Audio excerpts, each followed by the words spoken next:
I've been reading an autobiography of Margaret Fuller, who's known in Unitarian Universalist circles as part of the Transcendentalist movement. She was an editor and a journalist and an advocate for human rights. Margaret was born in 1810 in Cambridge, Massachusetts. She was a bright young child who grew up in a time when the schools for boys and girls were quite different. Boys were taught to succeed and girls were taught how to return home and to be able to serve and be good wives.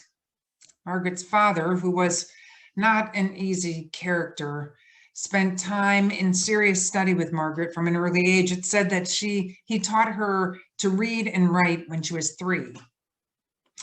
She did not read text intended for a child. Instead, she read Virgil, and she learned how to translate from Latin. At that time, the man of the house, her father, had ultimate say, and she was subject to his whims in terms of her access to education versus being required to care for her younger siblings. It is in this backdrop, a different time in American history and churches and education, that our understanding of early Unitarian and Universalist formation of religious education begins. For those of you who are unfamiliar with our history, we come from 2 strains. Both of them were liberal Christian theologies, Unitarian and Universalism, and we merged together as one denomination in 1961. This morning I woke up and I thought I'd try to Google some images of Unitarian and Universalist Sunday schools in the 1800s, and needless to say, there were none. As I thought more about it, and I went back to my past travels in Boston, which is the Mecca of Unitarian Universalism history, and to Transylvania, one of the homelands of Unitarianism, I realized we were never brought into parts of the church where children gathered and learned. It made me recognize how adult worship-centered our past and many of our present congregations are. And it confirmed to me my desire to not always warehouse the children somewhere out of sight every Sunday morning. As most of you know, we're in another period of transition in our religious education program. We hired a religious educator last summer and just returned to Florida earlier this month. We wrote about where we are at this time in the January-February newsletter. Basically, we've decided to do what we can to connect kids and families who have scattered during this time of virtual schools and stay-at-home orders. Chad and Amy will share more about teaching faith next week. My hope is that today I can ground you a little bit in our history and give you an understanding of the early philosophy of religious education developed by Sophia Lyon's Fahs, Angus MacLean, as well as ministers who were hired curriculum specialists. These folks all span from the 19th and 20th century. In an article titled "Adapting Our Children's Needs for 200 Years," printed in the UU World, it said that as the separation of church and state became more intensely debated, churches began to establish schools specifically for religious education. Prior to that, religious life was often taught in public schools. In 1810, the liberal, it's called the First Parish Church in Beverly, started the country's first known Sunday school, and a movement to establish Sunday schools quickly took hold in all denominations. It said that not everybody welcomed Sunday schools. According to the article, some argued that they encroached upon that parental territory, or worse yet, they encouraged parents to neglect their duties of religious instruction. I know that certainly happens in contemporary life, and others felt like the new schools broke the commandment of not doing work on Sunday, on the Sabbath. They continued the techniques of early Sunday schools, and they mirrored the catechism that was used in the secular schools at that time. These catechisms relied on memorization and the ability to recite back what you learned. Writing suitable curricula became an urgent task for Unitarian and Universalist. Both were anxious to distinguish their own beliefs from the Calvinists. Reverend William Ellery Channing is noted as one who really broke that connection to the Calvinist in his sermon titled oh, I lost the name of it, the Baltimore sermon. I believe it was in 1913. He also has been noted as voicing the impact of a liberal education a long time before that philosophy and the methods were to be employed. He addressed a Sunday school society in 1837, and this is what he said. The great end in religious instruction is not to stamp our minds upon the young, but to stir their own, not to make them see with our eyes, but to look inquiringly and steadily with their own. Not to give them a definite amount of knowledge, but to inspire a fervent love of truth. Not to form an outward regularity, but to touch inward springs. Not to bind them by ineradicable prejudices to our own particular sect of particular notions. Some of you in the service earlier today were talking about how your faith community taught you that your faith was the right one. Prejudices against other sects, but to prepare them for impartial, conscientious judging of whatever subjects may be offered to their decision. Not to burden the memory, but to quicken and strengthen the power of thought, not to impose religion upon them in the form of arbitrary rules, but to awaken the conscience, the moral discernment. In a word, he said, the great end is to awaken the soul, to ignite and cherish spiritual lives. His words and those written by Sophia Lyons Fahs that you read as a responsive reading earlier this morning are foundational statements which are often referred to when we as Unitarian Universalists speak of religious education of children and youth. At the time that Channing spoke these words for children, then both progressive Christian roots of Unitarian and Universalism, their curriculum would have used a standard Bible content, along with the history of the church. As I mentioned, Channing rose to prominence after the Baltimore sermon in 1819, and he was very interested in the lives of children, and he valued them as part of the congregation. He preached an alternative to that Calvinist orthodoxy. He believed in a loving God who was gentle. He believed that God's love did not have to be earned, that it was given. He's cited as the first minister in our tradition to invite the children to gather around him during a time of worship for conversation, and he espoused that there is no office higher than that of a teacher of youth, for there's nothing on earth so precious as the mind, soul, and character of a child. Historians would say that it would take another 100 years before Sophia Lyons Fahs and Angus MacLean began to drastically shift their teaching methods and content of religious education curriculum, and that it was broadly distributed in UU congregations. Many of you may know of John Dewey, who had a major impact on the way that we educated American children and youth. In an article on encyclopedia.com, Dewey is described as believing that the direction and ends of individual and social development were based on culturally negotiated values. He saw the changing landscape in America, and he knew that he was living through a period of extraordinary social change. He contended that the ideas of institutions had to change as society did, and he urged philosophers to stop worrying about the problems of philosophers and worry more about the problems of people. The article said that in response to the complex nature of the American industrial social order, he proposed that education serve as a lever for social change. And he charged schools with a mandate to become places that set development in the right direction. He believed that teachers should strive to provide design learning environments in which particular ideas of development were fostered through learned experience. Specifically, he found the ideas of democratic governance and scientific inquiry as critically important, and he's sort of seen to have started with that general idea of critical thinking. His influence emerged in the late 19th and early 20th centuries, and he saw schools as a way to improve society and community life.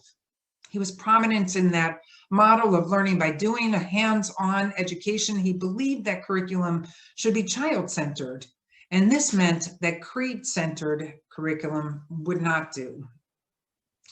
He thought education was intricately connected to the needs of children and connected to real life. So this whole child perspective required that teachers not only know their content, but that they were familiar with sociological and psychological considerations as well.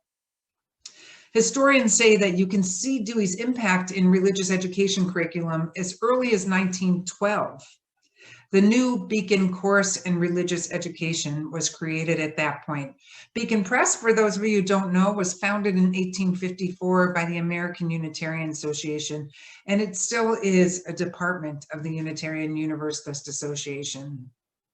The content of that early curriculum actually was shaped somewhat like our contemporary curriculum. It included open-minded questions, and it included science and stories of exemplary lives. Both biblical and non-biblical materials were also included, as well as content about other faiths and issues that would be concerned to young people. Sophia Lyons Fahs, who I've preached about before, and we held an adult education session about her last month. She's described in a Tapestry of Faith handout on the UUA's website as a professional educator, a practical theologian, and an author for more than 80 years. She strove to create a theology that restored human emotions and human experience into their rightful place as foundational building blocks for an enlightened liberal faith. The depth of her wisdom and sensitivity to the layers of thought and formation are described beautifully in this excerpt from the handout. It says, in the great religions, especially in those of Western world, the accent has been upon beliefs and convictions rather than upon questioning. And she says, in fact, the distinguishing marks between the different religious sects have been, for the most part, the differences in their beliefs. Although beliefs are important, we need to remind ourselves that they are the fruits of experience, and that in the natural world, each new life begins with its own seed. As parents of children and as educators, we need to practice looking beneath the convictions to find the earlier experiences that awakened those questions, which in turn called forth the answers given as convictions. So it's not enough to just hear what you hear, but the task is to question below and below and below until we call forth those first awakening responses. Fahs was the children's editor for the Unitarian New Beacon series from 1937 at age 61 until her retirement 14 years later in 1951. As editor, author, or co-author, she created more than a dozen books.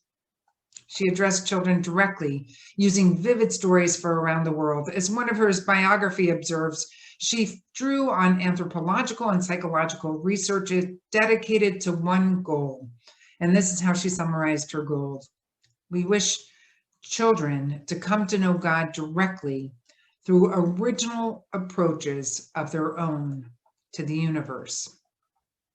The handout says that although contemporary examination of Fahs' stories reveals that she oversimplified complex stories and peoples too readily in order to make them into children's fables, and that sometimes she reduced complex lives to racial caricature, her work was still groundbreaking in that time. I know sometimes when I read about her, I'm like, let's pull that curriculum back out. But honestly, it looks like curriculum prior to the 50s. Sophia Lyons Fahs and Agnes McLean, who were in Teachers College at Columbia University at the same time, they also went beyond this classroom learning when thinking of religious education and ethical growth of children. Fahs noted that religious education was not to be left exclusively to classrooms, since, as she said, it was the very nature of religious experiences that when they are set off by themselves apart from other experiences of life, They tend to lose their vitality. McLean declared that the good life is the human life, and he believed that the child's capacity for enjoying the world must be developed, and that can happen more effectively developed by companions than by books. He also pointed to the reality that everyone in the congregation asked as models for children. The method is the message, is a phrase he used. This echoes something that we've said as well, that faith is often caught and not taught. The adults, teachers, and whole community must live out their religious ideas as model for the children and the youth around them. In a UUA piece by Jeannie Newajar, she summarizes McLean's thoughts such as this: they should build in their church community within a community that would provide a place not only for worship and study, but also for enterprise, for living out the ideas of their religious convictions. The children's own experiences are at the center of educational curriculum.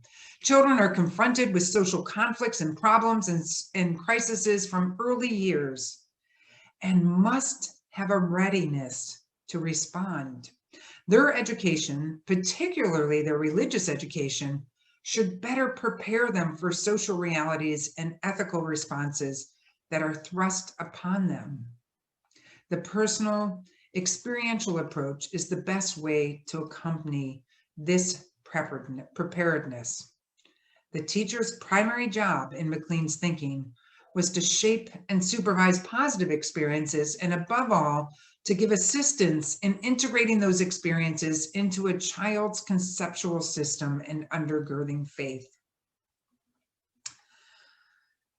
Participation in religious education has had its high points and its low points. 1936 was one of the low points, so much so that a commission of appraisal took up the issue of religious education. The Commission on Appraisal is a group in the Unitarian Universalist Society whose work provokes a deep reflection and evokes timely, creative transformation of Unitarian Universalism, our congregation, and our association. The Commission's report was described as a serious indictment of the denomination. That's when Sophia Lyon Fahs took the helm and published the first of many curriculums. The titles of many of the curricula that followed are self-explanatory. Here are some of the titles: Beginning of Life and Death, Stories Old and New, Leading Children in Worship, When is a Person Religious? Jesus, the Carpenter's Son, the Church Across the Street, From Long Ago and Many Lands, Old Story of Salvation, Developing Concepts of God with Children and Worshiping Together with Questioning Minds.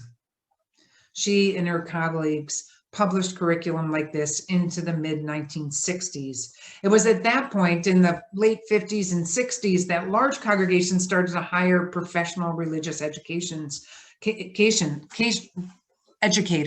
Prior to that, it was people in the congregation teaching with these curriculum. We hired our first religious educator in the 60s, and throughout the decades, the curriculum continued to be developed and distributed to UU churches. Eleanor Morton, who wrote The History of Religious Education in the Prairie Star District, writes that in 1936, the commission recommended more emphasis on ethics, UU ideas, theology, freedom and responsibility, and social relationships. A precursor to the 1991 sexuality curriculum titled Our Whole Lives or OWLS, which is a joint venture with the Unitarian Universalists and the United Church of Christ, was about your sexuality, and it was written by Reverend Hugo Holloworth, who was hired as Beacon's curriculum editor at that time. Pendulums, just like in our society, swung as the 70s brought more experimentation in the classroom and choice-driven open classrooms. The following decade led to additional rethinking of religious education curriculum and goals. Morton writes that by 1980, the UUA again called for a denominational rethinking of religious education curriculum and goals, and the Religious Education Futures Committee was set to work. In 1991, they issued a report saying that Unitarian Universalists must aim to help their children build an identity through the affirmation of our principles, while at the same time recognizing the theological diversity within the Unitarian Universalist Association. By 1983, there were new curriculum writing teams, and they worked to follow the areas of what we now know are our 7 principles, which were adopted in 1985. If you go to the Unitarian Universalist website and search for religious education curriculum, you're going to find lots and lots of curriculum for every age of the lifespan, including a broad range of religious and ethical ideas. The first page of Tapestry of Faith describes the curriculum as a collection of curricula and resources that nurture Unitarian Universalist identity, spiritual growth, a transforming faith, and vital communities of justice and love. We have a faith that continues to evolve. We have a faith that declares that revelation is not sealed. We are always making new discoveries and needing to live our faith into today's world. If you've been here for the past 5 years, you've heard our religious directors of religious education preach and hold forums on the death of Sunday school and wrought faith. Religious educators across the nation have been instrumental in emphasizing whole congregation worship so that children and youth come to know worship as part of the church experience where they, not just the adults, belong. This way, when they age out of the religious education program, they know more than just the religious education classrooms as their link to a congregation. The story of our religious education in Unitarian Universalism has deep roots in early progressive Christians and in early progressive educational leaders in our country.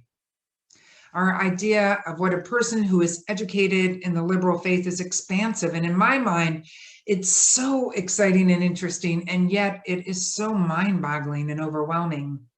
This idea of being open and curious, well-rounded in terms of understanding Unitarian Universalism and other faiths, of understanding our bodies as sacred and our own groundedness in a deep sense of compassion and love and what is holy and justice, it's a tall order.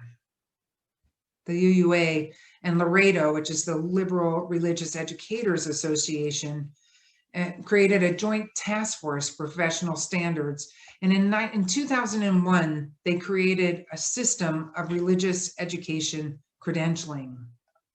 If I've done anything today, I hope that I've instilled a sense of gratitude for our faith tradition, which seeks to be spiritually innovative and transformational. And also that you've come to understand why having a professional religious educator who's on the cutting edge as well as grounded deeply in our past of our faith tradition, so that they are grounded in those two pieces and who can help us think in terms of faith development in the decades to come. Next week, Chad and Amy will be leading a service called Teaching Faith. They, along with Linda Meyer and myself, have come forward as a leadership team to carry the church's religious education program through what we call the end of the church year, which is late May or early June. We hope to hire a new director of religious education by the fall. We'll keep you posted on how it's going, and we may ask for your assistance along the way. Stay tuned. Blessed be, and amen.